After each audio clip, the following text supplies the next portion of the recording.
Hey, Myles. Hey, Bryan. What's going on, Myles? Not much. Myles, just via. Did you know that in Austin, fucking Texas, okay? Did you know that in Austin, Texas, they celebrate Eyore's birthday? You know Eyore from Winnie the Pooh? Yours birthday. Eyore's birthday. My birthday. What? Oh, Eyore. I have a little Eyore in the other room. Yeah. Yeah.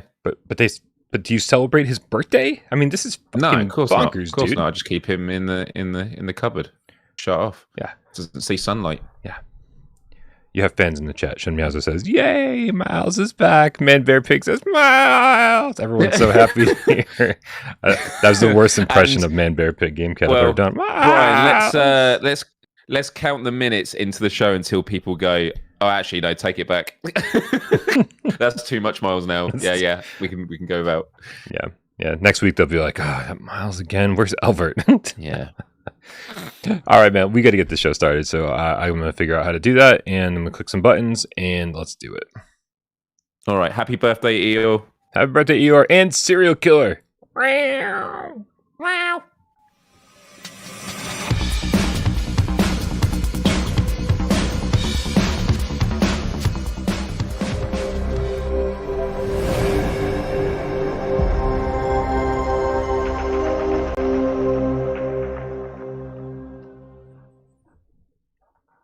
This is PSVR GamesCast Live. We film live every single Monday, Wednesday, and 2 Eyes Friday right here. We do it live for your viewing pleasure, for all of you who like to watch with your eyes. And this joke always gets ruined because I'm not funny. Then we do it in video style with sirens on my end right here on youtube.com/withoutparolegames. We also do it on podcast services of your choice if you like to listen with your eyes. Nope, see, I got it backwards. If you like to listen with your ears. Yep. Podcast services of your choice. Our good friend Jay Meow puts up all the podcasts for us. We thank him very much. And of course, if you don't like watching this thing live because we just talk too goddamn much about a whole lot of nothing, well then don't worry, we understand. That's why we have Sci-Fi Game Cat Henry, who puts timestamps into the show after the fact. Mine is Bryan Pavlov, this gentleman right here, PSVR without Parole, and this gentleman over here to my far right. He's way over there. So I'd have to walk like for days or maybe even weeks to get to where he is. It's my good friend Myles Dyer from youtube.com/Myles.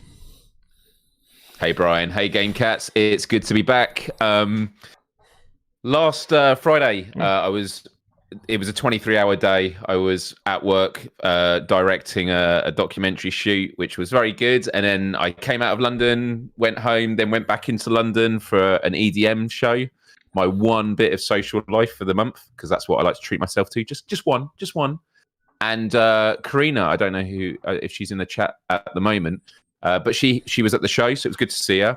And while I was watching the act, she was saying, "Oh, are you not live streaming tonight?" And I was like, "No." And then for a minute, because I was so exhausted, I had that moment of being like, "Oh, like PSVR without Parole," and I had this sudden fear of like, I should be doing that. And I was like, "No, I told Bryan. It's and this was all planned, but I was just so exhausted. I was like a zombie." Sure. But I did miss the show, but it was a great one, and it's good to be back. Yeah, and we thank Albert very much for filling in your absence. He did a great job. Ghost of Tabor Hype. We talked about an upcoming PSVR2 game that you should all be very excited about, but you should be way more excited that Myles is back this week. We got Danny Rama, the Cat's Pajamas. I don't think that's his actual name. With 20 quid in the chat. Thank you so much for the donation. He says, "Thanks for being you." No, thank you for being you. That's nice. Right? People are so kind. We also got Nashor Brondo with the $10 tip. Says, "Hey Bryan," I'm sure that's how my name is spelled. How do you like my spacing? I get it now. Anyways, given all the drama with Mura, people shining lights into their lenses, obsessing over reflections, etc., so far retail availability will only increase that. It is funny, man. People are trying so desperately to find problems with their PSVR2. They're like, "Well, maybe mine's broken.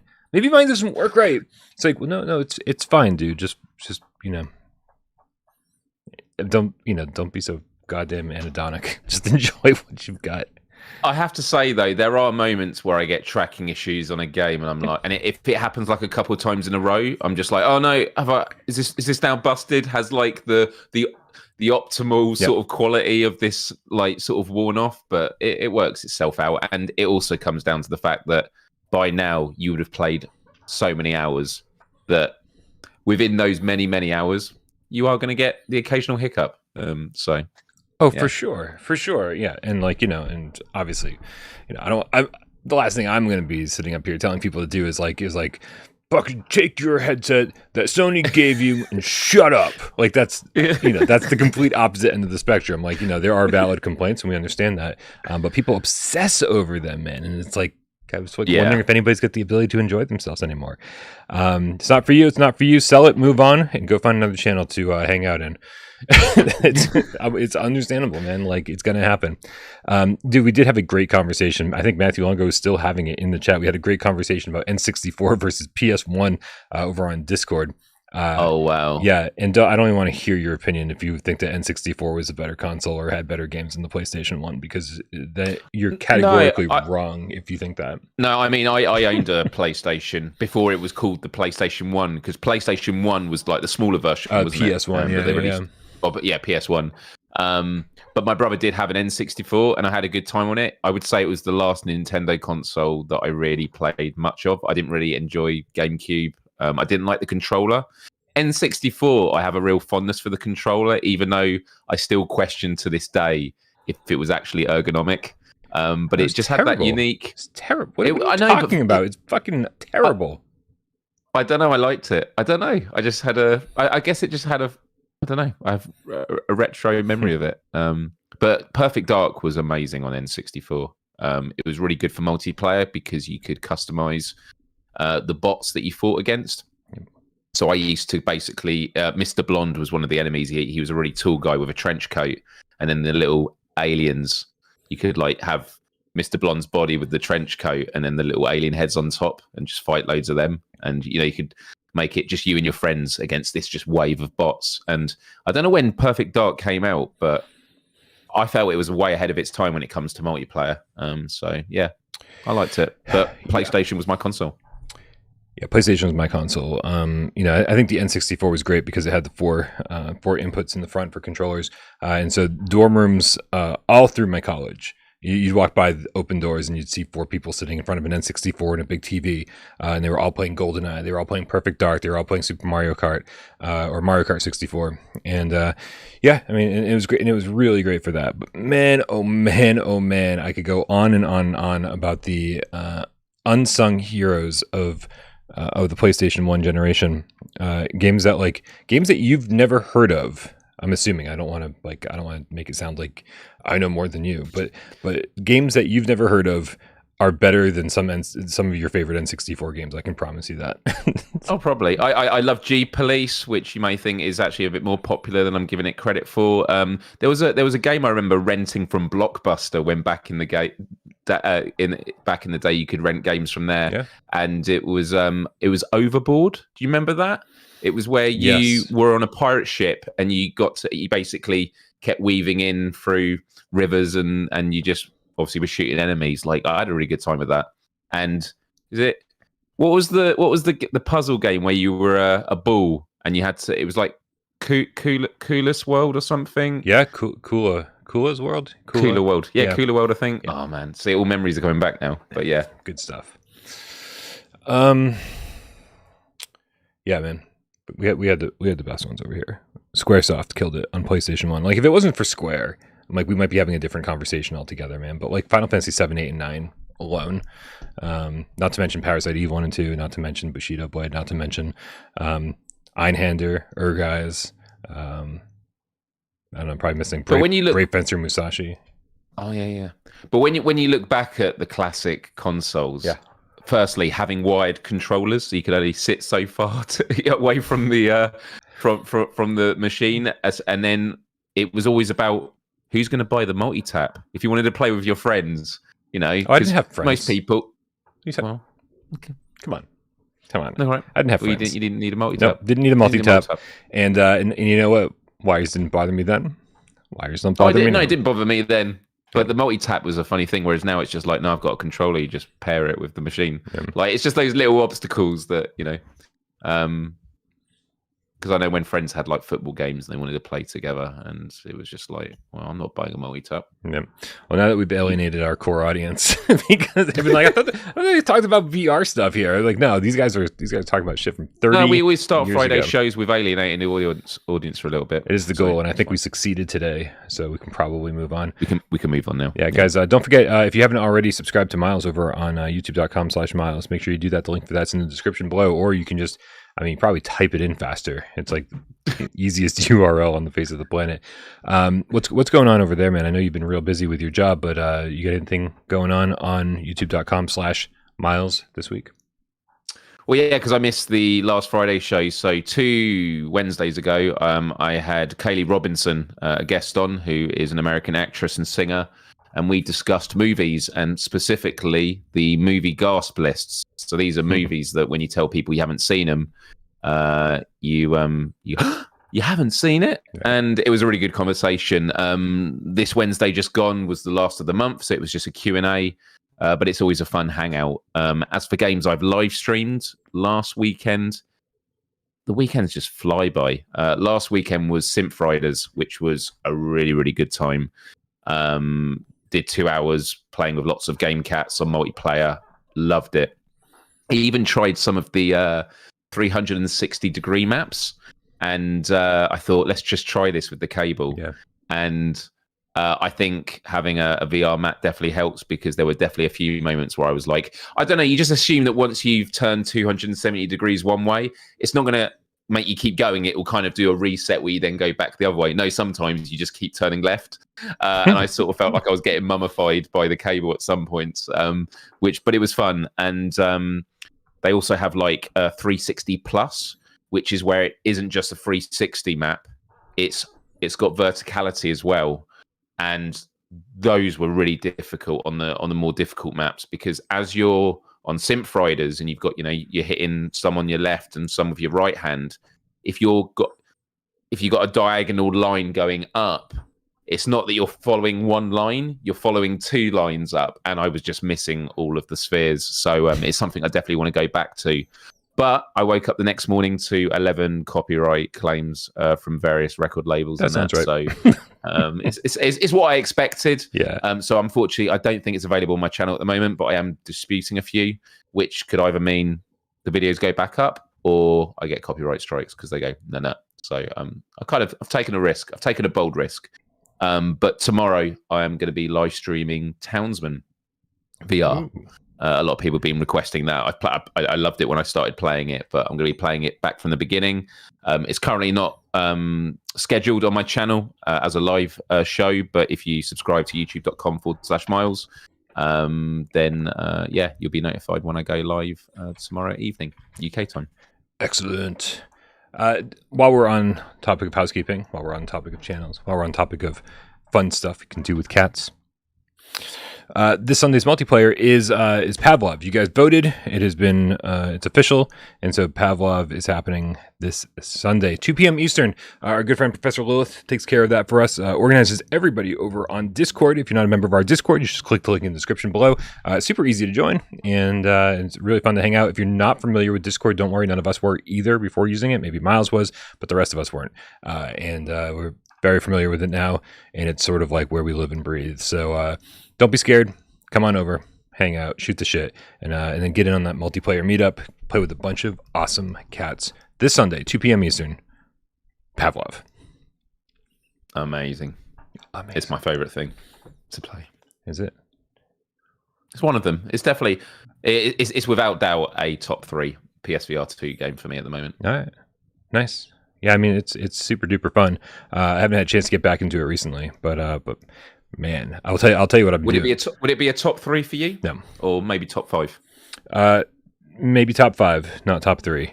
Okay. Dude, God, Village and Gran Turismo are easily taking the top 2 spots, and then the third one is, it's going to be some tough competition for that. So we'll have to get back to you on that. But yeah, dude, I'm actually on my second playthrough of Village right now. Playing on a harder difficulty mode, hardcore difficulty, and so did you? The first time you just played normal, right? Yeah, I just played through on the default difficulty, and didn't I took my time, didn't do anything special, didn't find anything crazy. I found a bunch of goats just kind of as I was going.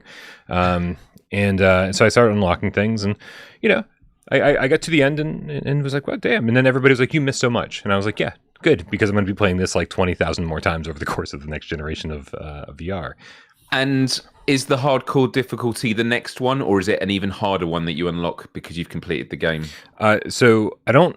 Okay, so the next. So I could have chosen. Hardcore, which I did, or Village of Shadows, which I didn't choose because I was like, I Village of Shadows seems to be the hardest one. I love the names for their hardest modes. The fact they don't just call it Nightmare Mode, they actually have it themed with the game. Because was it Madhouse for Resident Evil 7? Yep. Yeah. I'll tell you right off the bat. Like I don't know if Village of Shadows is anything different. I'm sure somebody in the chat can tell us who spent way more time with this game than I have. But hardcore mode so far seems to be the same game. Like. And here's the problem. It's not actually a problem because I love this game so much. But the problem is that I loaded my save game data before starting it. Like you can either start a new game, and then all the weapons that you unlocked are just in the store, and you have to save up and buy them, or you can load your save data, and then it says, okay, you're starting over. What difficulty do you want to play on? And then when you start the game, you've got all of your weapons already equipped, all of like everything you've bought, all of your money. And so you're starting on a harder difficulty, but with way more stuff, and it's already leveled up. So it actually seems easier on the harder difficulty level. And so that's what I'm doing right now, man. So I'm just trying to like, I've just unlocked the, is it the Stake? Stake Magnum? Crazy. I'm actually trying to save up to get infinite ammo on it because this thing is super duper OP, and I just love walking around, just like everything's one shot. It's awesome. But it's a good time, man. It's a good time. And so I'm on my second playthrough. I'm basically doing it right now because I want to get footage for a review. That's why I'm doing it right now and not waiting till later. That review should be out. You haven't reviewed it yet. Yeah, should be out tomorrow. I'm assuming, despite lots of problems, no VR mode for mercenaries, no VR for the DLC, no trophy support whatsoever. And wasn't the DLC the mode that has a third-person mode? Yeah, there were two DLCs. One of them was just a third-person mode, and the other one was actual story DLC. And sorry, and do you mean the DLC was only third-person mode, or it had that available on it? I believe available, but again, somebody in the chat, having not played it, only playing the VR version. I'm sorry, somebody in the chat can help us out with that. So it does have problems, but regardless of the issues, I have a hard time giving it anything less than a 10 because it's literally the best VR game I've ever played. And so even with its issues, it still sets a new high watermark for VR. And so it's like, this is above and beyond anything I've ever played, and it has issues. So like, we still have room to breathe this generation. We still have room to get better and better. And are these issues that were not in Resident Evil 7 VR? I mean, Resident Evil 7, had its own set of issues, of course. But yeah, Resident Evil 7 was the same game, so you never had to play it flat screen to get trophies. You could platinum that game just playing it in VR. And that's not the case here. I would say almost all of... I think there's just one piece of DLC. I could be wrong, but almost all of the DLC for 7 was playable in VR as well. It seems like such a missed opportunity, and I would have expected better from Capcom, a company that works so closely with Sony. Yeah. Sony are always about, they take trophies seriously. They know it's something that improves replayability, and so the fact that, and you could obviously argue, well, you just replay it in flat screen, but for not having trophies in VR. That's a real shame. Yeah, and I honestly think I don't know if I'm reading too much into what you're saying here, but I do honestly think that it's because they work so closely with Sony that we ended up with some problems because Sony paid them to do this, right? And they were like, "Hey, we just want to make sure that this game is playable in VR from start to finish." And I'm really wondering if they were relying on sales instead of Sony's money, that maybe would have seen a different product ultimately. Maybe we would have seen a separate game that we had to pay another $60, $70 for. That was all Resident Evil village from start to finish, all the DLC, you know, its own set of trophies, the whole thing. I'm wondering if it had to do with the partnership with Sony, because they were like, oh, we're not going to charge people for this. This is going to be like, if they already own it, they get it, right? And so I think that was a concession that was made this time around. Oh, I don't know, but yeah. So despite a few negatives, man, it's still, like I said, I'm playing it through the second time and just still blown away by how fucking amazing it is. And giving it anything less than 10 is just an absolute. Just wouldn't be fair to this game whatsoever, and it wouldn't be an honest review. It is. I keep thinking, I'm like, 9.8. No, this is new high watermark set, and it's amazing. I want to just play this game again and again and again, and I'm going to, because I haven't found all the goats. Well, I was going to say, Brian, if it's getting a 10, then I guess I should probably, if it's that good, I should probably jump back into it sometime soon. Yeah. I mean, it's an 11 when I watch you play it, because you get the heart rate monitor on, and it's just this whole other entertainment like aspect happening simultaneously. It's like, not only do I get to watch an amazing game being played, but also I get to watch you cry like a baby, and I fucking love that shit. Oh man, I was really enjoying it as I was getting into the flow of it, but I just know that as soon as I put the headset on, it's that feeling of, oh, I remember how this felt. But yeah, I'm still trying to work out on my channel how to do live streams for games that are like, you know, the next step, because my Let's Plays at weekends are always a new game or something from the beginning. But I definitely want to. I might do it on Twitch or something else. I don't know, but I definitely want to jump back into Resident Evil Village at some point. Nice.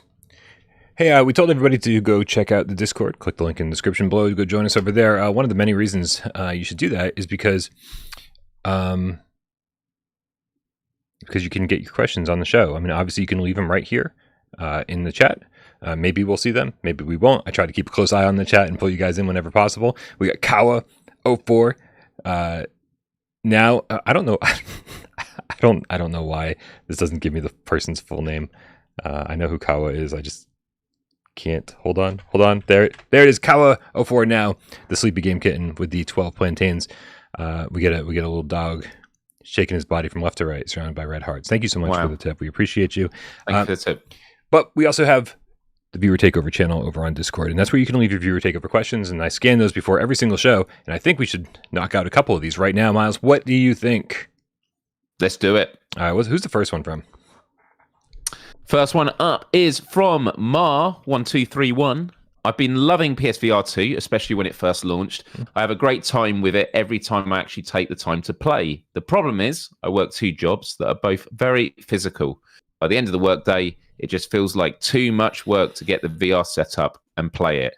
Any advice from the Game Cats on how to get past this, other than just getting off my lazy ass and doing it? Get off your lazy ass and do it. Yeah.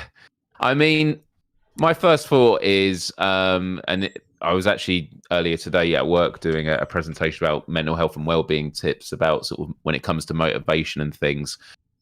And when it comes to routine, it's because you can become quite overwhelmed when there's just so much to do.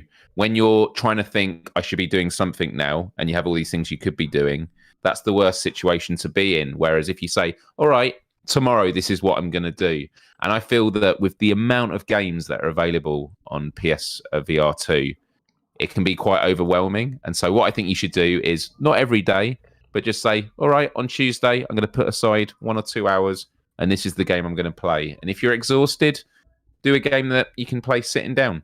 There are loads of games that are chilled, but the thing about it is if you're someone who doesn't play like huge amounts of VR, but you know, you do play PSVR2, but not huge amounts like a lot of us, then just you know, choose a game, go into it, because as soon as you start playing it, you're like, okay, and then you'll take the headset off a couple of hours later, and you'll be like, yeah, I want to do that again. That's my tip. Yeah. This sounds like such a lazy answer, I guess. But honestly, is like just kind of force yourself to throw the thing on, and like because I understand, man. Like somebody who does this for a living, and every single day I have to wake up and go, okay, I got to put the headset on. Like even drinking coffee and trying to wake up, it's like the last thing you want to do is like, I mean maybe for some people it's not, but usually I like to wake up first and be in the mood to play a game, right? Because most people want to just be like lazy first thing in the morning and like wake up and have their coffee and watch TV or whatever whatever it is you have to do in the morning. And I find that when I force myself to just get right into it, like throw the headset on, any hesitation that I had about being like, oh man, I don't want to stand, I don't want to do this, I don't want to do that, is gone once I start playing because I'm having fun, right? Sometimes I think we forget that gaming is supposed to be fun. So, and if you find yourself in VR and you're not having fun, well then either A, that game's not for you, or maybe like, I don't know, like just give it a break for a little while, right? I think too many people think that we have to play these games, right? But you don't. Like you can play them whenever you want to. And if you have a stressful job, like Myles said, there's plenty of games that you can just like sit down and play casually. Not every game has to be a game you stand for. Some games use the DualSense controller. Play some Tetris Effect, play some Thumper. Play some games that are super fun, but you don't have to move much for. Yeah, or games that you can play like small little sessions of. So like Pavlov's great because you can jump in, you could play a 5-minute game and then be, actually I'm done. Or no, I'll just do one more. Yeah. As opposed to more of the campaign ones. But Double M Gaming with a $2 tip says, Myles, I'll pay to watch you stream RE8's Dollhouse. Are you familiar with this segment of the game? Was it the house that you're in that had a lot of dolls in it? That's the one. Yep. Yeah. I mean, it was an interesting one. It was an interesting one indeed. It looked pretty creepy. Yeah. I saw bits of it. I mean, sure. I mean, if I get that far, we'll have to wait and see. I do want to get back into it. I'll have to work out a way of getting this scheduled in. Maybe I just do a bonus Let's Play, called Let's Play Again. Do you like that? It was quite original. I thought, yeah, I think it's brilliant, actually. T chatting with his viewer takeover. Let me write that down. You should. I'll wait. Let's play. What was it again? Apostrophe S. Yeah, thank you. T chatting with his viewer takeover question says, do you think it's intentional on Sony's part to release PSVR2 to retail on the same day as Legend of Zelda Tears of the Kingdom with the Horizon bundle? It is yet another Zelda versus Horizon showdown. And what do you think the split will be at retailers for standard versus Horizon bundles? Do you expect any retailers to do bundles with PSVR2 physical games? Woo! Can I take the last part first? Because I don't think we're going to get any physical bundles because the thing's already fucking really expensive to begin with, right? It's like $550, $600. He's like, let's bundle it and like make people spend $630 or $640. It's like, I think at that point, a bundle stops being productive and stops making it seem like a value. It just seems overwhelming. It's like, there's no way I can afford this. So I don't think we're getting any bundles with physical games. Do you, Myles? No, but when I read the question, I did think about if they had a Resident Evil Village, copy that came with it, because that game would be a lot cheaper because it's been out a long time in its regular form. I just feel like retail stores should just have a booth with Resident Evil, even though they'd have to have like a member of staff there that's, manning it all day. But there's so many people out there that still don't understand how immersive it is. And I think it would convert a lot of people to go, oh my goodness, and because they would even say to their friends, not, oh, you have to go and buy one. They'd say, when you're next in town, go to that, GameStop or Game in the UK and give it a try. But I also understand it takes up a lot of space. They might, they'll calculate it's not worth the time, but I'm just, that's the only way I could see there being a bundle that would really convert people that aren't already going to be getting it. Yeah. And what do you think about the showdown between Zelda and Horizon? Do you think that that's a thing at all? Do you think that Sony is intentionally putting it out on the same day in order to have some kind of, seems like a boring weird answer. I just think, coincidence, but I could be completely wrong. What do you think?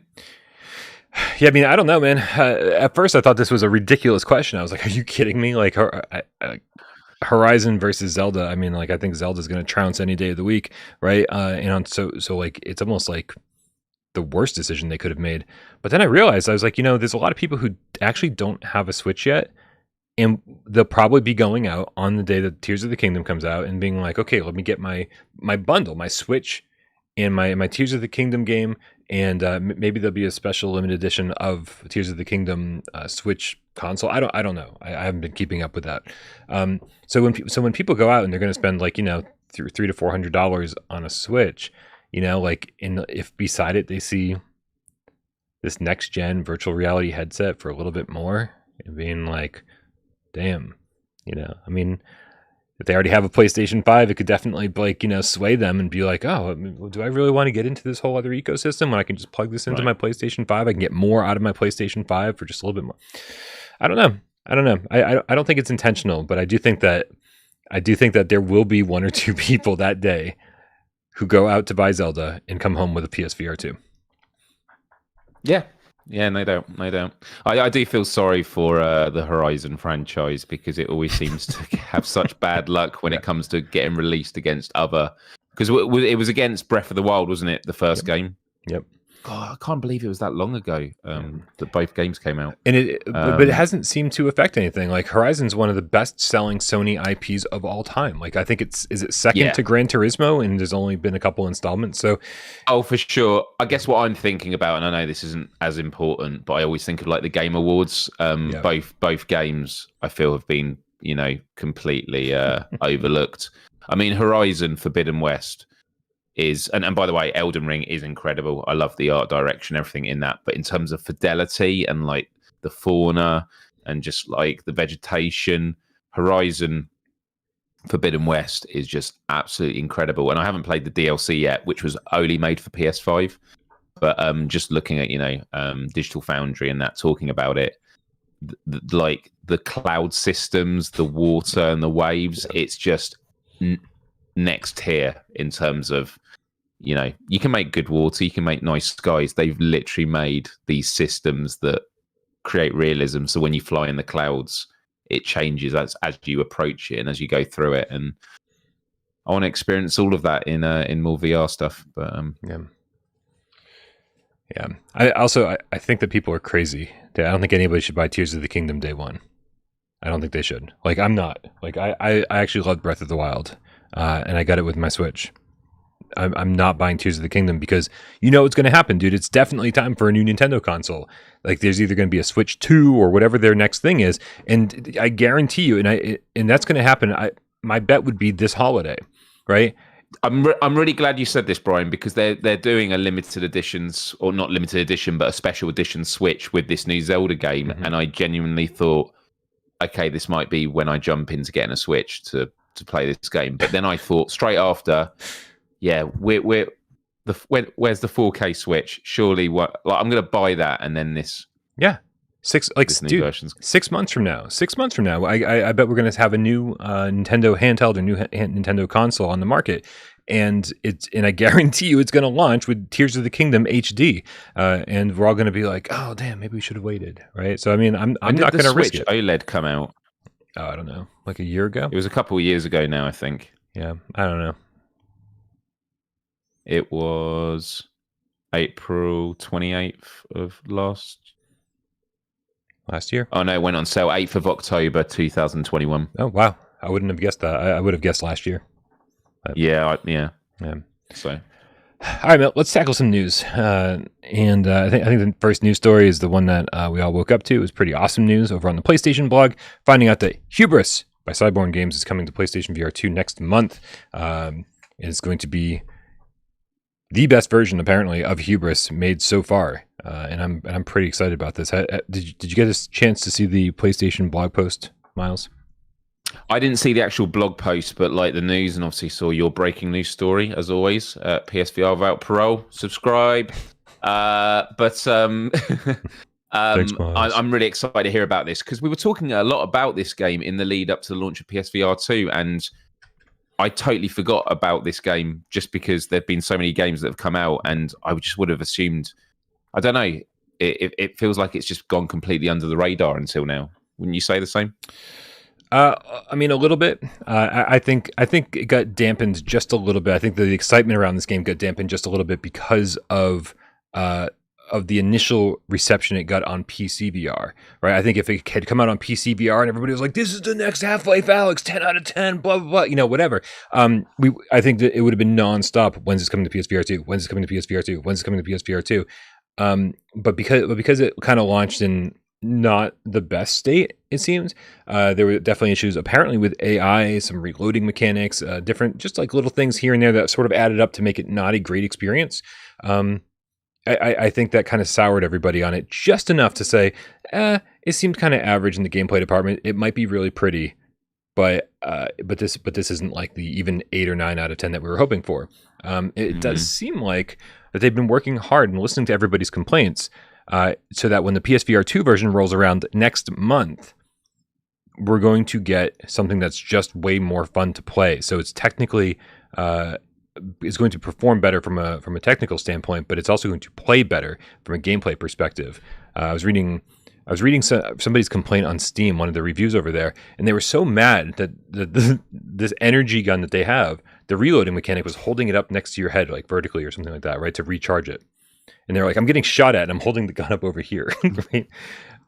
Like a classic detective or spy going into a building, right. Like going up to the corners. Right. So it was, but it was interesting to note that it was Kuhn from Cyborg Games who wrote the PlayStation blog post, who I interviewed back on April's PSVR AF episode when this game was supposed to come to PSVR 1 in like 2021.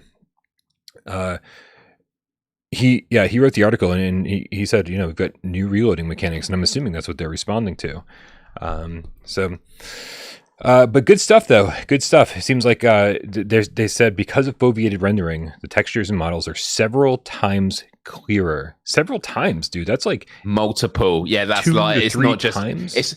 They could have said like an increase of 20% or something like that, or 50%. No, multiples. Right. Multiples. Right. 200 to 300% better. Right. And then the interesting thing is, I don't know if you've been paying close attention to this. I know you said it kind of fell off the radar for you, but one of the things the last time I heard Cyborg talk about this game, they were saying they wanted parity across all the consoles, so they didn't want like to take full advantage of adaptive triggers and haptics in the controller and haptics in the headset, because it wouldn't be the same experience as it was on, say, like PCVR or Quest, right? But they've come around. As most developers have and most developers will, and they want their PSVR2 version to be the best fucking version of this game they can possibly make it, right? So not only going to look great, it's going to feel great. And having played Village again today, man, I just got to say, every time I fired that shotgun and my headset rumbled, and every time I opened the lock and I felt every piece of rust and as I pulled it across, I was like, dude, this is a type of immersion I didn't think that was going to be so important this gen, that ended up being way more important than I thought it would be. And so I'm thrilled to hear that they changed their mind. And this is going to, I'm not putting it in the same ballpark as Resident Evil Village, but when the hardware is that good, even the games that you wouldn't rank as high are impressive with their immersion as well. And I've been playing quite a bit of Cave Digger 2 the last few weeks with my mate, and fully upgraded the revolver. Shooting it just feels so good. And then when you, for those that haven't played it, the way you reload is you kind of flick it and it sort of spins as it charges up. All of that with the sense controllers feels amazing. Like I just jumped back into it this evening quickly because I'm going for the platinum, and just and just shooting a few things, and I was like, I still haven't gotten over how good the hardware is for this generation. It's amazing. The final thing they mentioned was that the difficulties will be more balanced. I heard one of the problems was that the AI wasn't great, and so over on the hardest difficulty, it's actually going to be a harder game, and the easy difficulty is going to be easier. It just seemed like they've sort of made the proper adjustments when it comes to difficulties all around, and so people are going to get what they're looking for. So hopefully we'll have a nice good challenge when it comes to it. Well, when it comes to increasing difficulty of games, and I was thinking about this when you mentioned earlier about playing hardcore mode on Resident Evil Village. Obviously, there's a difference because you've got the weapons from your last playthrough, but there's a lot of games that when you increase the difficulty, if it's only increasing like the amount of damage you take from enemies, if you're someone who has, let's just say for easy sake, if you've mastered like the enemy animations, so you know how they attack and what distance to keep, and you know you're good at getting headshots, it doesn't actually change the difficulty of the game because the animations are the same. Like they don't behave more difficult. It's just that if you make a mistake, there's less, mistakes that you can make in the grand scheme of things. And so, yeah, that tends to be the only two ways they can really improve the difficulty is either give you less health, or they, take more damage, or they improve the, or they increase the number of enemies and things like that. So whenever they talk about balancing difficulties, I'm always curious to know what they mean by that, because the AI doesn't get smarter as you turn up the difficulty. Well, that's the question, right? Because that seemed to be a complaint over on PC, was that the AI just didn't seem terribly refined. And so if they did make some refinements to the AI, which I'm assuming a lot of these things will come to the PCVR version eventually, right? But they're just focused on getting a proper PSVR2 version out right away. I'm curious, I saw, I made fun of Tales from the Galaxy's Edge a little bit when that came out, because it seemed very much like the PlayStation 1 game. God, I fucking forgot which Star Wars game it was that I was referencing. The full motion video one, where like it was actually video clips of like stormtroopers popping out from behind cover, right? And you're shooting them. So and it very much felt like that. But then every so often, one of them would just like get super smart and be like, "Oh, I'm gonna run over here and get a better vantage point to shoot Bryan from." And I was like, "Whoa, did that just happen?" And so like every so often, you see like these little quirks in the AI where like, oh, they are actually paying attention to like what works and what. So I'm very hopeful. Rebel Assault, thank you, Tatum. I fucking love you. And so that's what I'm hoping that they're referring to here, right? And so like enemies will take cover a little bit more. They'll run to better vantage points. Maybe they'll recognize if one person's shooting you from one place and another person shooting you from another place is a good idea. Shoot you from two different angles, right? Rather than just be like, oh, I'm going to stand behind this other guy so I can take a shotgun blast to the face. One shot kills two type thing. But yeah, I don't know. That might be asking a little bit too much. But I'm just excited, man, because I really thought that this game was like a little bit further out, a couple more months away. And the fact that it's actually coming out next month sometime is really, really exciting. And so fingers crossed that we get a phenomenal version of this. Oh, damn. Killers just tipped again. $2 tip says, missed my tip. I wanted to make sure that Super Chat was working. Between stories, I actually had a bunch of tips to get caught up on. My apologies. I'm so out of order over here. So let's get this right. Your original tip, the $5 tip from Killers was, I fired up Saints and Sinners 2, and even though I was told how it looked better than the first one on PSVR 2, man, did it look awesome and scary. I don't think you can overstate this. The Saints and Sinners Chapter 2 is one of the best looking games on PSVR 2 from a technical standpoint, right? Regardless of what you think of the art design, you can just look way out in the distance and it just never... Yeah, that is the big thing. Looking in the distance is just the clarity. Yeah. And it's impressive. And that's what we're going to see, man. I think that people are still coming to terms with the PSVR 2 hardware. I think a lot of people rushed out their games for launch. I think a lot of developers used techniques, and some of them weren't used well. And some of the things that were being used, I think, we even saw it with the Unity bug. For anybody who was playing Unity games like Light Brigade or Demio, and the thing would swap out into 2D real quick, you'd be like, what just happened? Right? You get these like weird little bugs here and there that are being addressed and slowly fixed. And I think that I think people are going to be really, really impressed with the way that PSVR 2 games look, like not even a year from now, like just a few months from now, because these bugs and these quirks and all these issues are getting worked out very quickly. It's only going to get better. Yeah. And we have impressive experiences now. It's only going to improve. And I can't wait. Agreed. That's not the only tip we got to get caught up on, and let me make sure we got it proper.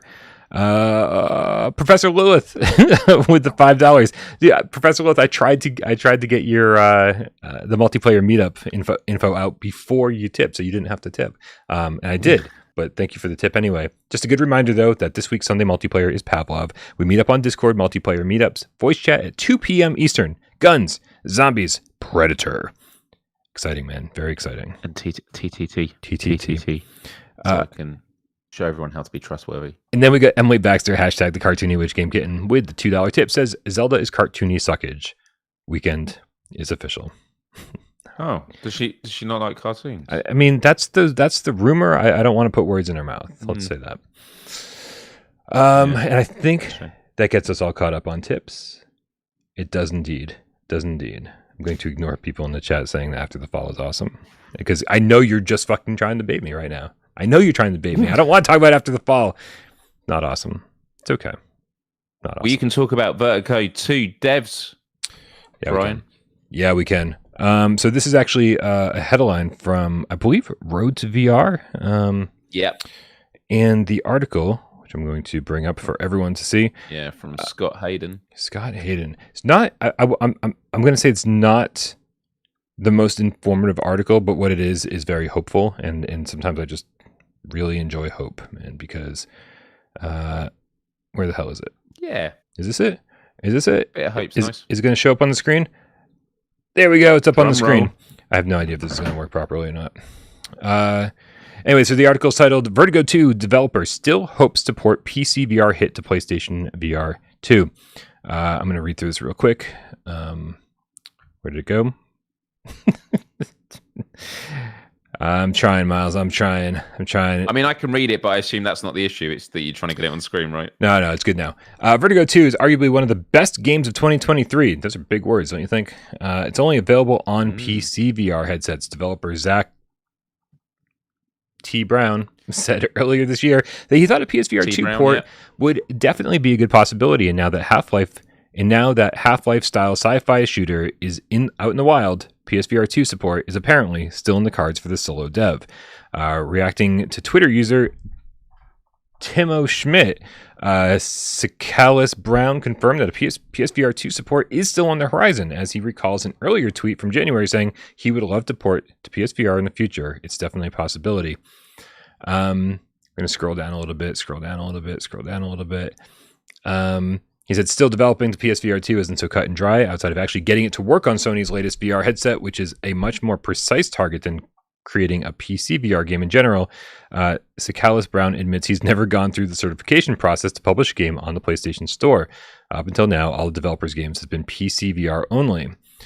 Scrolling all the way down, he says, and this is kind of what I want to drive home here. He says, and what good is Vertigo 2 without Vertigo Remastered from 2020? Cicalis Brown says, releasing both games for PSVR 2 would be a great way to expose the series to a bigger audience. I don't know, Myles, if you're familiar with Vertigo over on PCVR. The only reason I'm familiar with it at all is because Wes shows up every Wednesday and tells me how good it is. Definitely one of those, one of the first-person shooter adventures, lots of interactions, like fairly VR AF, like just like big, long fucking adventure. And the crazy part is, Myles, is that the whole thing's made by one guy. Is it really? It is, yeah. And that's, wow, because I have seen clips of it, and it does look a lot of fun. And it just blows my mind again and again when you find out about all these small devs that have created these incredible worlds. Mind blowing. Yeah. So my hope, for Cicalis Brown, that's his last name. I'm terrible with names. I hope that there's help, right? Because it's like, sometimes going to Sony helps and they can offer support. But I think at a certain point, you just go, who out there is familiar with the PSVR 2 architecture? Who out there has put out PSVR games or PlayStation games before and can help me get through the certification process a little bit easier? SP says he worked on else I'd offer if I was Alex. Sony? I didn't know that. What's that? Do you know what else I'd offer if I was Sony? And look, they might offer something like this already. Yeah. I would do some kind of deal with small devs saying the first X number of sales, first X thousand you sell, you get 100% of the revenue Do you know what I mean? Just to get them over that bump. Because I think Epic Games does it with their Unreal Engine. I know when they released Unreal 5, they were saying, we're giving you all the tools. And don't quote me on this, but it is something along the lines of, if you create a game using our tech, the first 1 or 2 million you make in revenue, we don't take a cut. And I kind of like that, because it is all about getting people through the door to say, we're not going to be taking, we're not going to be taking bites out of your, just trying to get by. Yeah. We want to ensure that the first thing you do is you make your money back. And, again, Sony might do something like that, but if not, that could be a way of just, encouraging people to come over to say, look, every penny that you earn to begin with at launch, you'll get. But yeah, I totally agree. I think that would be a huge incentive. But I honestly think, I mean, I hate to say this even out loud because it seems so scummy, but like, PlayStation VR2 is big enough, I think, and has enough attention on it where like it's, where PCVR is doing okay, but especially compared to something like Quest, it's kind of flailing, right? I think for a long time the mods were the only thing keeping it alive, and now here we are. We finally have games like Vertigo, and a few other games have come out recently that have sort of given people a reason to keep using their PCVR setup. But like, right. So I think that like if you've made a VR game, or if you're making a VR game and you're not bringing it to PSVR2, you're sort of doing yourself a disservice, right? And you're not capitalizing on the money that you could be making. And I think Sony sort of knows that. They're like, hey, we've given you a destination with a big audience, and so it's up to you. Figure that shit out. And so, but they do support small devs. We know last time around, like Separation never would have come to market if Sony didn't pay for that game to be made, and it's one of my favorite games made by a solo dev. So it does happen. And I do wonder on that Unreal thing, because Sony does have a lot of dealings with Epic Games, and Unreal 5 is being pushed as something that they're saying is going to be great for VR developers.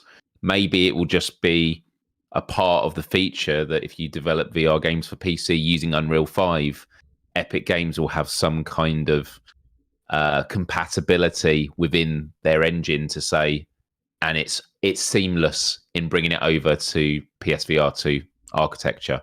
But I say that as someone who knows nothing about devs, so anyone in the chat can enlighten us on that. I'd be really interested. Well, I definitely hope that we hear information about this sooner rather than later. There's a lot of hype surrounding these games right now, and and if he's got 2 games ready to go, just ported over, just needs to be ported over, and so whether he has to get a little help on this or whether he's doing it on his own, I still don't think it's going to take terribly long, but I do hope we see it. I bet we could at least see one of these by the end of the year. Shades of Grey Matter with Canadian 550 says Backlog Club is coming back for PSVR2. Join us in the Discord as we work through our backlogs together. Poll coming on Monday to decide the game. I like that. Yeah, that's another reason to join our Discord. The Backlog Club is cool because when sometimes it seems overwhelming to you're like, oh man, I've got like fucking 40 games and I haven't played any of them, right? Like, and then it's sort of a fun way to be like, hey, like we choose a game together as a group to knock off the list 1 week at a time. And I think that's a nice organized, fun way to do it. And then they can all hang out in the Backlog Club channel and talk about it. Good stuff. Great. And we got another tip from Dead Ringer, the Game Cat. $2 tip says, bring us all the best PC VR games. Happy Friday. Agreed. We need all the best PC VR games. We need all the PC VR games. We need all the Quest games. Just bring them all over. And I don't care. I'm going to have to listen to everyone bitch and whine and moan about, oh, it's another Quest port. Oh, it's another PC VR port. We need original games. We need built from the ground. Shut up. I want it all. Right? Yes, I want built from the ground up for VR games. Yes, I want a shit ton of hybrid games. Yes, I want first-party Sony games. Yes, I want third-party games. I want everything. But in the meantime, I'm going to have to listen to everyone complain, oh, it's another Quest port. Is Half-Life Alyx coming out this year, Bryan?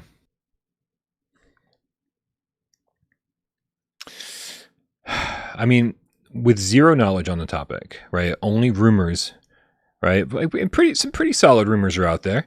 Like it seems like a lot of people in the know have been like, yeah, it's definitely coming. but just when is the question. Right.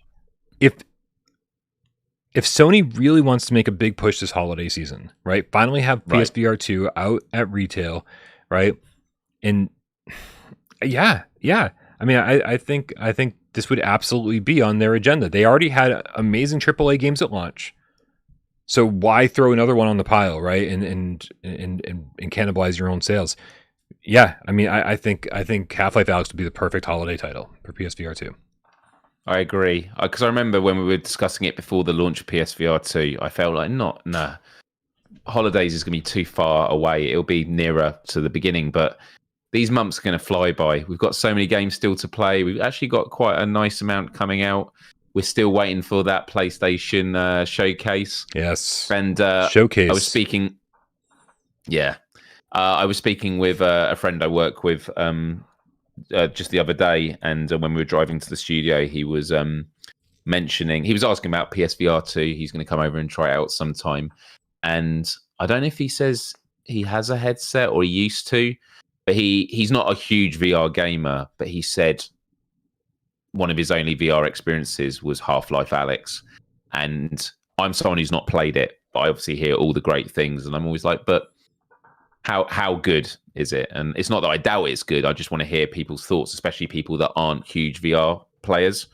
And he says it's unlike anything. He said it made me feel like how I did when playing PlayStation 3 and the leap that you felt in gaming. So I mentioned, like, I remember when playing Grand Theft Auto, PS2, I remember playing Grand Theft Auto 3, and you go from 2D to now you're in this 3D world. That kind of just incredible. I can go anywhere? This is the future of what? gaming. Are you kidding me? Yeah. And that was how he described it when he played Half-Life Alyx. So to hear someone like that, it just makes me feel that, yeah, this is definitely a game. Because actually, he was also saying when debating if he was going to get a VR headset, he has a PC. So I'd love to play more of Half-Life Alyx. And it's amazing how much weight just one title can have. Yeah. So it's like, not to say that people aren't tempted by PSVR 2, but that kind of seals the deal for there will be a proportion of people that will just be like, right, I'm sold. That was the one thing. Because I said if Beat Saber was not coming to PSVR 2, I would probably get a Quest so I could play it. You know, yeah, it's the truth. Just some of those games carry that weight. Endeavor One's in the chat and says, I'm playing through Resident Evil 4 right now, which all I have to say to that is, you fucking traitor. Right? You fucking traitor. You don't play these games on the flat screen, right? You know how many people said, Bryan, I wish I did what you did and didn't play Village on flat screen. I wish I had waited for the VR version. This is what it's happening again, right? And it's going to keep happening. Stop it. Everyone put down your flat screen game and step away from your controller.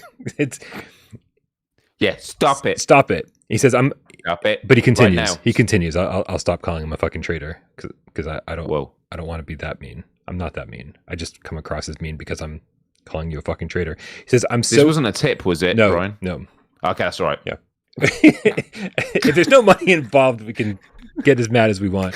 He says, I'm so curious about the PSVR2 content. Dude, talk about an amazing 1-2 punch, right? I mean, like, so you were just going on and on about Half-Life Alyx, right? I think on and on. Now, I haven't played Alyx. I want to be very fucking clear about this, right? So I want to make sure that, yeah, I haven't. Wow, I thought you had. Well, cause I was like, oh man, what if it comes to PSVR 2? I don't want to play it on my Quest or my PC. That's, maybe like not powerful enough to play it the way that I want to play it, full specs and everything. I was like, if there's a chance that it's coming to PSVR 2, I am going to wait. Dude, I've heard from numerous people two things. Some people actually consider Saints and Sinners to be a better game than Half-Life Alyx, right? Some people can, and I think even more people consider the PSVR 2 version of Village to be a better game than Half-Life Alyx. And so, people are like, we need our Half-Life Alyx. And I'm here to tell you that I think we've already gotten a couple of them, right? I haven't played it. And so don't take this as like gospel, right? Because I don't have my own opinion on this. I can only listen to what the community says and then regurgitate it until I have my own opinion. But right now, I do think it seems like it seems like things have changed in the last couple of years, right? Alex was this high watermark, and it may still be phenomenal, but is it better than Saints and Sinners? Is it better than Resident Evil Village? I don't know, man. I think I'm waiting for the chat to sort of chime in here. I'm sort of like dragging this out to see what they say. Well, do the bloopity bloop game cat in the chat says, I don't think Half-Life Alyx is going to move the needle as much as some people say. But what I would say to that is, it's not that I think it's going to massively move the needle, but it's kind of a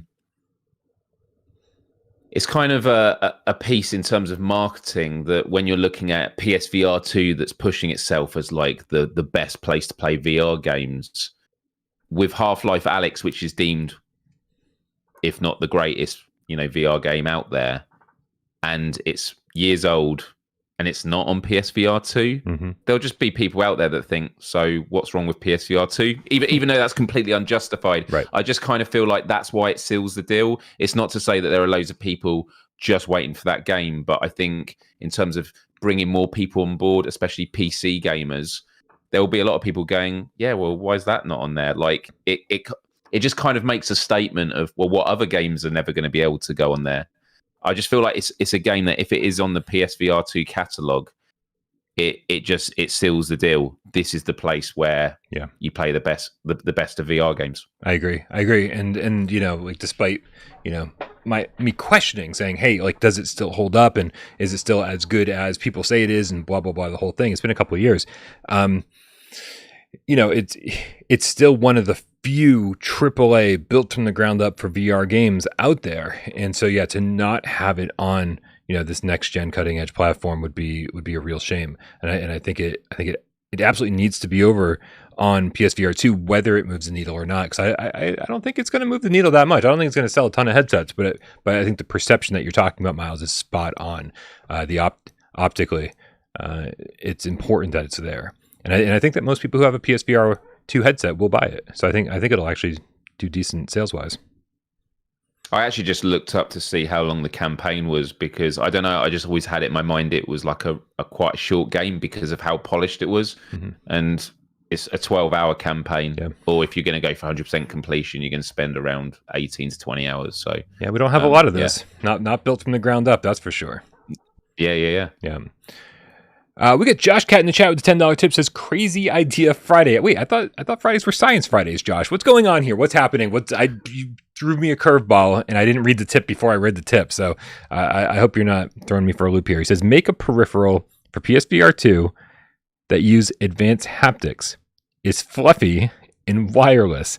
Then it allows you to hug NPCs and they hug you back. Creepy, yes, but sometimes you just need a hug. I'm going to drill a hole in my pillow. Just say, sometimes they're going to hug me back, then we're going to get as creepy as we can possibly get. I just turned Josh's somewhat innocent suggestion into a sex toy.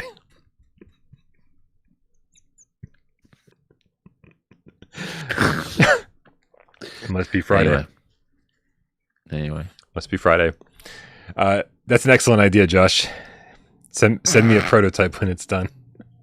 Looper the Underground Game Cat. We should move on from this topic as soon as possible with the €10. Rare says Alex has incredible production quality, but it's a bit outdated in terms of VR mechanics. It has no holsters, no melee, no running, no jumping, in minimal inventory. How many of those things, Looper, would break the game if they implemented it? Because it's like when they remade The Last of Us, the first one. Yeah. People are like, oh, you can't prone in it and you can't jump like you do in the second game. And they said, well, the truth is, if we brought those things in, the game would be different. There are some things you just have to keep that way. And then on the flip side, even though it might be outdated, doesn't stop it from being still an incredible game, even if there are things that you can do on other games that you can't do on that. But Yeah, I mean, my hope would be is that like we get again, just like everything else, man. It's like it seems like every game that's coming over to PSVR2, we're getting the ultimate edition of, we're getting the enhanced edition, we're getting the best version graphically, we're getting enhanced gameplay mechanics, we're getting whatever, right? Where it seems like nonstop they're saying, well, we've made sure that this is the best version possible, and I do think that Sony or PlayStation specifically.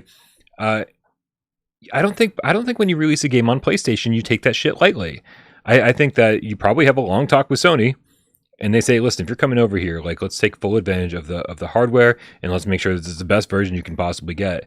And I would be shocked if Alex came over here without a jump button, without holsters, without running. I mean, I'm betting all of these things could be adjusted. Did he follow up to that question?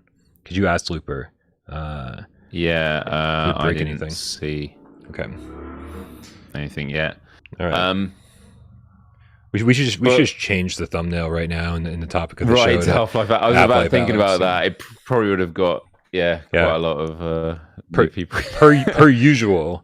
Myles and I were like, it's been a long week, man. Let's make this a short episode, and we're 70 forget minutes about in. This conversation. Yep. We'll do it next week. We'll do it again next week. We'll record this bit and we'll just play this bit on the show next week. That's good. Yeah, for real. We could have a day off. 70 minutes into the show, we haven't gotten to the main topic yet. These are supposed to be hour-long episodes. I don't know what's going on. But the main topic's going to be a quick one. It'll be all right. But Bryan, VR Skater. June 21st. Oh, dude, I was just about to skip that story so we could. No. I want to talk quickly about this because my question about this, Bryan, for VR Skater, this is a game that for people that don't have VR legs, who aren't good with, who need teleport or click turning, this game is just going to ruin them, right? I can't see this having many comfort settings other than vignette. What do you think? I don't know. I didn't read the PlayStation blog. Like there was definitely a PlayStation blog post about this, and I'm assuming that there's going to be a ton of comfort settings, and I mean this thing's already out on Quest, right? So and I haven't heard anybody say this is unplayable. It makes me sick, right? And so I think people might be really surprised. One of the things that makes people more sick in VR than anything else is turning, strafing. Moving forward tends to be okay for people, and that's most of what you're doing here. And you're kind of given this vehicle, right? So I think people will, more than anything else, they will lose their stability, but because they think they're moving when they're not. But I don't. There's something about this that makes me think it's not going to make too many people motion sick. We're just going to see a lot of people fall over and break their headsets and shit. I've just read that entire blog. They mention nothing about comfort settings, which I find quite surprising for a game like this. But and I'm sure they will. I'm sure they will have it all solved. But I look at this game and go, yeah, this is stuff that's going to make some people feel incredibly queasy. But I look forward to being wrong because I want as many people to enjoy this as possible because I think it's going to be epic. Yeah. I don't think this is going to be an issue. I really don't. Again, I'm excited. I'm excited to try it. I'll say that. Because each of the controllers in the game are just the sense controllers, but one's pink and one is blue. Right. I'm like, oh my God, when they start selling spares, I actually want, even though you're never going to see them when you're playing VR, I want non-white sense controllers because they look super cool. I just want black controllers because everything gets dirty. Like I don't want white anything. Everything gets dirty. I don't want to see the dirt. It's disgusting. I'm disgusting. I don't want to see my grossness. Dan, the Game Cat's Pajamas says for £5, F holsters, F pillows. Mm-hmm. Amen. Big fluffy pillows that you can hug and fuck. Right. Right, what's the main story, Bryan? I don't know. I think we should just quit while we're ahead. The main story, in case you guys didn't see it, it appears that PlayStation VR2 is coming to retail. Now, this obviously first comes to us from. I want to make sure I bring this up here. This is I don't know what's happening. I'm pretty sure this is the story we did 2 weeks ago, and then it was like, oh, they're not. Oh wait, what was the story from 2 weeks ago? I don't know if it was 2 or 3 weeks ago. I know we talked about the retail aspect, but I know in the UK, I think it was happening in the US, wasn't it? It started happening in the US, but it hadn't in the UK. Whereas now, it's finally coming to UK stores. Yeah, no, we haven't seen this in the US. This is actually. Oh no, sorry, mate. It was in the US. It was coming to websites other than Sony Direct. That was correct, right? It was on Amazon. No, a few weeks in ago. the US. I wasn't. No, we still haven't gotten it on Amazon. We still haven't gotten it in GameStop. We haven't got. It's still very much like except for secondary sellers who are like charging exorbitant amounts for it. Yeah, it's still not on Amazon. It's still not on retailers. And so this tweet comes to us from PlayStation themselves, saying PlayStation VR2 will soon be in stock at local retailers. In addition to direct.playstation.com, where we all bought it to begin with, check your local retailer for availability. Now, I got to say, Myles, as great as this news is, right? Because a lot of people were waiting, because not everybody wants to go to direct.playstation.com. Not everybody even knows that PSVR2 exists and doesn't. And if they do know, they don't know where to buy it. So it's good that this will just maybe start appearing on GameStop shelves and everything else. But I'm a little concerned about this tweet, because the tweet says local retailers. And that to me very clearly means not Amazon. Right? Right. So I'm like, is this not? Are we just not doing that? like, what's the next step? Though, is just phase 2 of the launch rollout, and then Amazon will be phase 3? Like local retailers, like Walmart is a local retailer. Right? Right. For the love of God, tell me that I'm going to be able to order it on Walmart.com, because I'm assuming that Walmart.com is one of the biggest competitors of Amazon. So, that would be a huge step in the right direction. I don't know. Yeah. And as mentioned, and it was mentioned by Ted Rex, that Ted Rex in the chat said, I saw an in-store thing about it in game today. So in the UK, we have Game. It's the biggest gaming store. I don't believe it is actually owned by the same company as GameStop, but it holds is held in as high regard in terms of it's just a massive gaming store retailer. But they've got a massive banner on their website saying the usual, which is feel a new real PlayStation VR2 out 12th of May. Okay. And you can register your interest currently.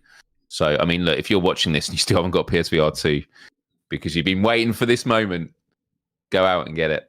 Yeah. Go out and get it. May 12th. So May 12th is pretty decent, man. Like, I do think that that's a big step in the right direction. I think that, it's obviously very soon. It's like 2 weeks away. That's great. What do you think there's significance to that date? I mean, I know we try to read into everything around here, but obviously with the PlayStation showcase looming on the horizon, it's rumored to happen before the summer Game Fest, which is in June. Beginning of June. Mm-hmm. So this showcase is rumored to be sometime next month in May. Do you think that this date lines up with something along those lines? Like, hey, now that it's in retailers, it's like, let's do our showcase. Not that they were waiting for PSVR2, but sort of one of those things where all the stars align and say, okay, now we finally have the footage to show of these first party flat screen games, and the PSVR2's out in retailers, and we got some PSVR2 games to show. Like, stars align, and now that is it now time? Do you think it's going to be do you think that the showcase could line up with this date somehow? Dude, the whole showcase thing has been something we've been waiting for since last summer. And so I don't want to guess anymore, but I know it's our jobs. Yeah, I mean, even if it's not at that date, it is just getting their ducks in a row and saying, when we finally make the announcement, people just know that they can go to their retailer, not talking about it and going, and it's coming out at your local retailer on this day. You want to make sure that as soon as people see it and they want it, there's no question they can order it right now. So I definitely think that's a part of it. In terms of date, it's interesting because this weekend, Monday the 1st of May, we've got a national holiday. We then have one on the 8th, Monday the 8th, because of the new king coronation here in the UK.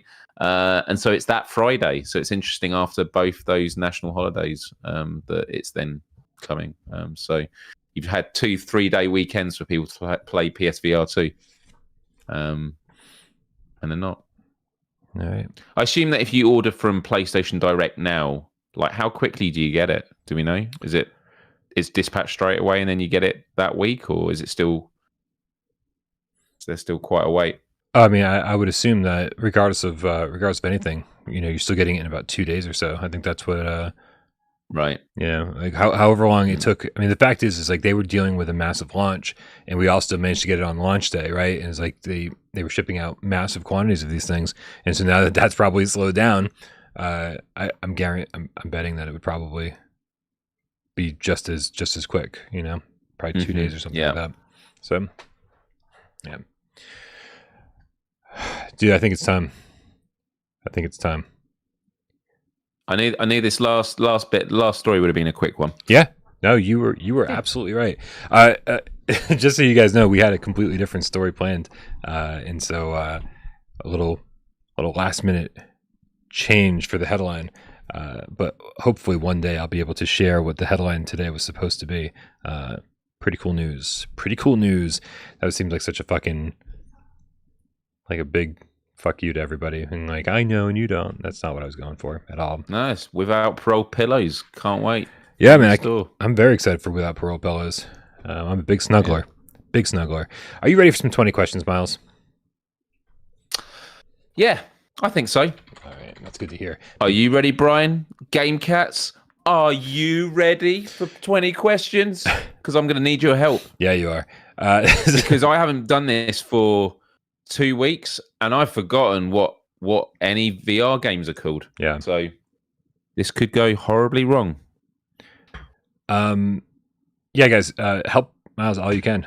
You guys only have 20 yes or no questions to guess what PSVR1 or PSVR2 game I'm thinking of. But the worst part about this, of course, is the timer. I'm going to put 6 minutes up on the clock. I swear, this is the hardest part. Like, you just got to ask a ton of questions as fast as you can, because I feel like we always run out of time before we run out of questions. Are you ready? Yep. On your mark, get Des. Go. Is it cartoony? No. Not cartoony. Is it on PSVR2? No. Not PSVR2. Does it have multiplayer? No. Doesn't have multiplayer. Does it have anything? No. That's how it feels at the moment. No, it doesn't have anything. It's not even a game yet. Is it musical in its DNA? Is it like a rhythm game? No, not in its DNA. Maybe in its RNA. Oh, yeah, no, it's neither. Not musical. Rhythm nucleic acid. I see.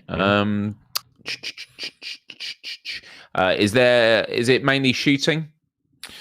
No, but there is shooting. It would be disingenuous to be like, no, there's no shooting. That's 5. I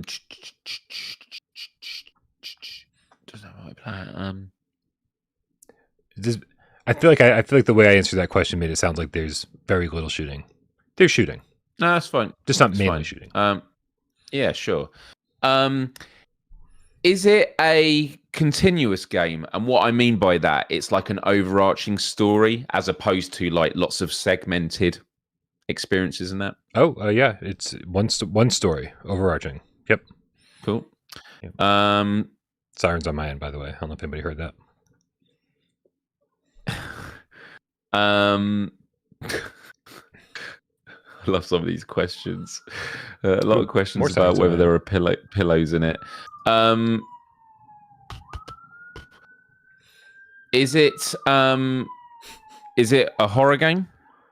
Yeah, I would say that it's a horror game. Horror-esque.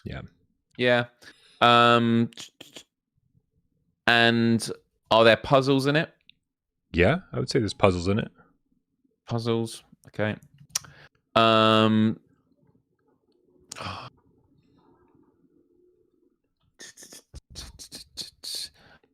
there... Oh, man. And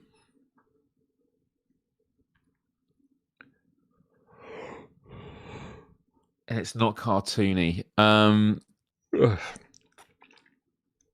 yeah. Sorry. One of you as well. Does it use the DualShock or DualSet? Yeah, DualShock. No. Is it just move controllers? Yeah, that's 10.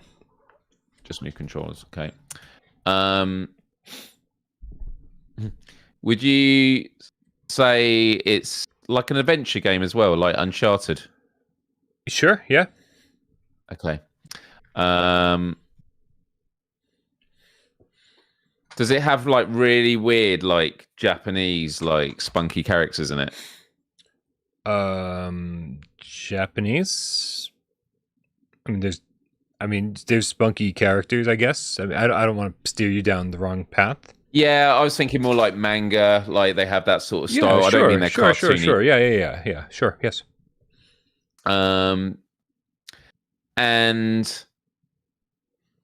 does it have massive monsters in it? Mm-hmm. Yes. Okay. Is there a plane crash at the beginning? There is. There's no way you're going to get this. You obviously are way off track. Is there a bit where you the floor sort of crumbles and you slide down into some neck deep water? Yes, that's 15. And would you say that I just want to go for this, but I think I'm going to screw it up. I'm trying to think how else I can. Is it Immortal Legacy, Bryan? It is Immortal Legacy, the Jade Cipher. Oh my goodness! Came out April 16th, 2019. So it just celebrated its 4-year anniversary on PSVR1. Celebrated for its amazing control scheme, which everybody just loved right out of the gate. Not sure. I'm looking to see who got it first. Did you see? I didn't, unfortunately. I know I saw that Looper was tracking it down pretty fast. I think Looper was first. Yeah, I just saw there. Yeah. So good job, Myles. Good job, everybody. I remember that bit sliding into the water because that was just before the bit I was like, and I'm done for now, because you see something horrible walk around the corner where you got to walk next. I was like, yeah, I'm not ready for this. Yeah. But yeah. It was cool. Yeah, man, oh man, I really hope this game doesn't get stuck on PSVR1 because it's cool, man. It's cool, and I think this game. Who is it developed by? Viva Games, I believe. It was part of a PlayStation. Crap, what's the PlayStation initiative called?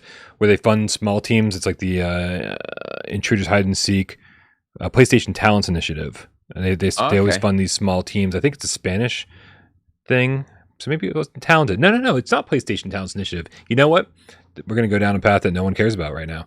But it was part of the China Joy project, I think. Okay. It was sort of, there's this movement. They're not working on anything for PSVR2 currly, no? Dude, as far as I know, I don't know if these developers even exist anymore. I haven't heard anything from them. But for a while there, and it might still be happening, there was a push to like get more game studios built up in China, and that's where this came from. And I think they did a fucking fantastic job. And they deserve to get a part 2 out for this, because this was supposed to be like this, multiple chapter style game. This one alone took 4 or 5, 6 hours to get through, and I had a blast with it. Like, it was fine on its own, and I absolutely need a sequel though, because it seems like they had a lot of plans for it. It's very cool.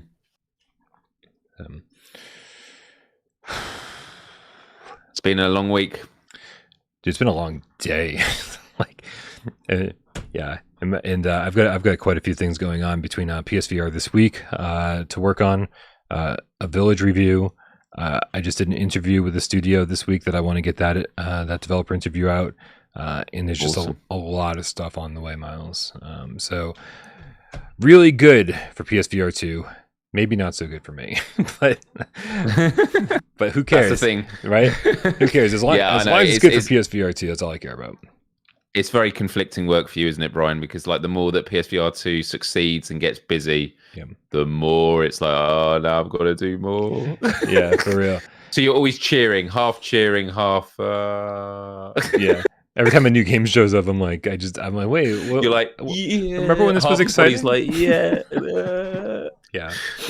Yeah, no, but there's good shit on the way, man. Like May is going to be a great month. The fact that we didn't get Red Matter 2 this past week, we know they said it's coming very soon. I was like, is it going to be a stealth drop? Are they going to announce a release date soon? What the hell's going to happen? Like, could that happen this upcoming week? Who the fuck knows, man? Like, I'm patiently awaiting. Yeah, Rypop in the chat mentions that there is a new game listed on the PlayStation Store today. Is Rhythm something or another? What the hell was it? Here, I need to find out. I need to find out. Look now. What is it called? Oh crap, man! Sort by news channel. Release date new. Oh, who's gonna find it first? It's messed up for me. Rhythm Planet. Yeah. Oh, it hasn't. Yeah, it hasn't appeared for mine. Rhythm Planet. Oh, okay. Yep. So, I don't think anything that too many people are going to be excited for, but maybe there'll be a surprise, fun little game. We'll see what happens. I don't know. I don't think it has a release date. So, all right. It's time to get out of here. Guys, thank you so much for hanging out. Really appreciate all of you. Myles, thank you for hanging out during the show. And it was fun. It was fun seeing you again, man. Like, it's been 2 weeks. I missed you. Yeah, it's good. It's good to be back, and the truth is, I am absolutely exhausted, and I am going to be for the next 2 weeks because I've got a lot of basically 5 a.m. starts, and then I get home at 8 p.m. and it's like working in a studio in London, and it's really good for work, but they're really long days that take it out of you, especially as you get older. But always enjoy this. It's always a pleasure, and if you want to check out Townsman VR, subscribe to my channel. I'll be live streaming it tomorrow. And it's always fun on then, and it's always fun on Wednesdays on Myles Die Live. YouTube.com/Myles. It's about as easy as you can possibly make it, or click the link in the description. Don't forget to also join our Discord because we got our Sunday multiplayer meetup happening this Sunday, 2 p.m. Eastern. Pavlov. Should be a good time. Thanks to everybody who helps the channel run. Sci-Fi Game Cat Henry for the timestamps. J Meow for getting this up on podcast services of your choice. What's up to all of our audio listeners? Make sure you put a good review out there for us. I don't even know how it works. I've never listened to a podcast on Spotify in my entire life. So maybe you can teach me. Just let me know. If there's some good reviews, then you did it. And I have no idea how you did it. Thank you to everybody who helps the channel out financially. If you're a member here on YouTube, if you're a supporter over on patreon.com/withoutparole if you tip during tonight's show, if you tip during any show, if you participated in the chat, or if you helped Myles during 20 questions, or of course, dude, all the cats out there who sat back and watched the show, didn't say a goddamn word. We know you're out there, and we love you just as much. Happy Friday, Myles. Happy Friday, Bryan. Happy Friday, Game Cats. Have a wonderful weekend, and see you in Pavlov on Sunday.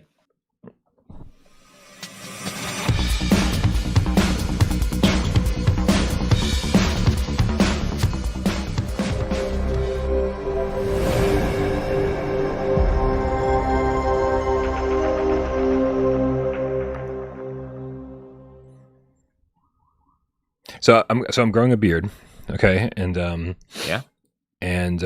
which is the perfect time, right? Because it's summertime. Like spring's rolling in, summer's rolling in. I'm growing my beard out. Need to protect your chin from that heat and the sun. I'm a fucking moron, is what it is.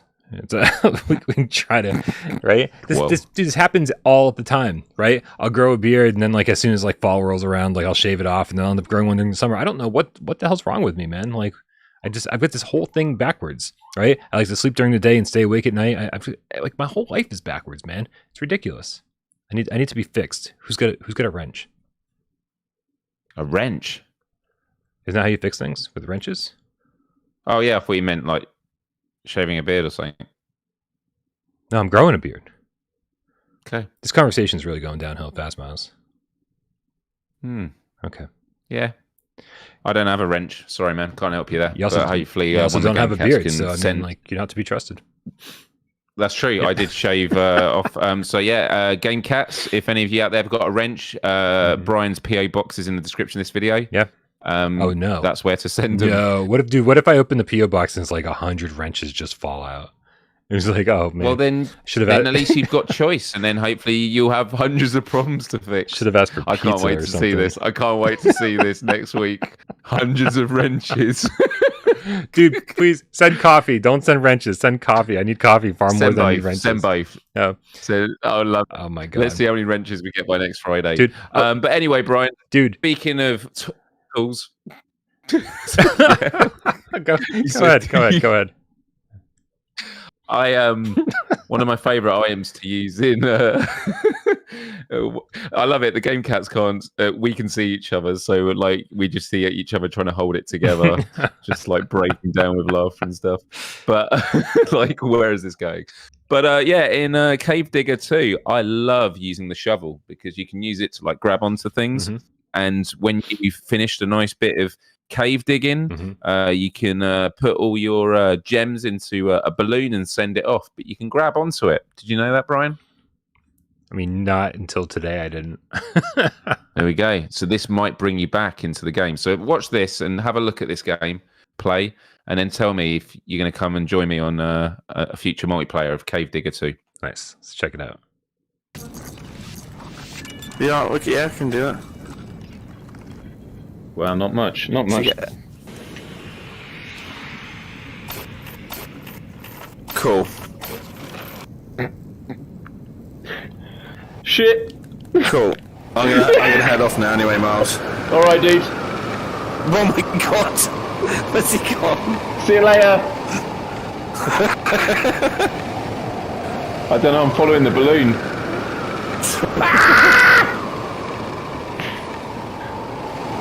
I'm in the clouds. I'm safe up here. Oh shit. Geronimo!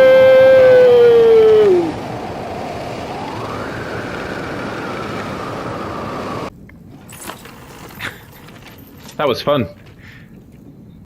I mean, I'll say that was pretty impressive, man. That was quite a ride you went on. I feel like Cave Digger needs to advertise that shit, man. It's like, I think more people would buy it. They're like, we can go on a ride on the balloon. That's crazy. I know. There is actually, it is a spoiler. One of the endings is you basically grab onto the balloon with your hands. It doesn't work if you use the shovel, as you can see. But if you grab it with your hands, you actually fly off into the sky. And it's one of the many endings. Oh, no way. So, yeah, and you get a trophy for it. Spoilers. Yeah, spoilers. Close your ears now and build a time machine to have it unspoiled. Good night, everybody. We love you all. Good night.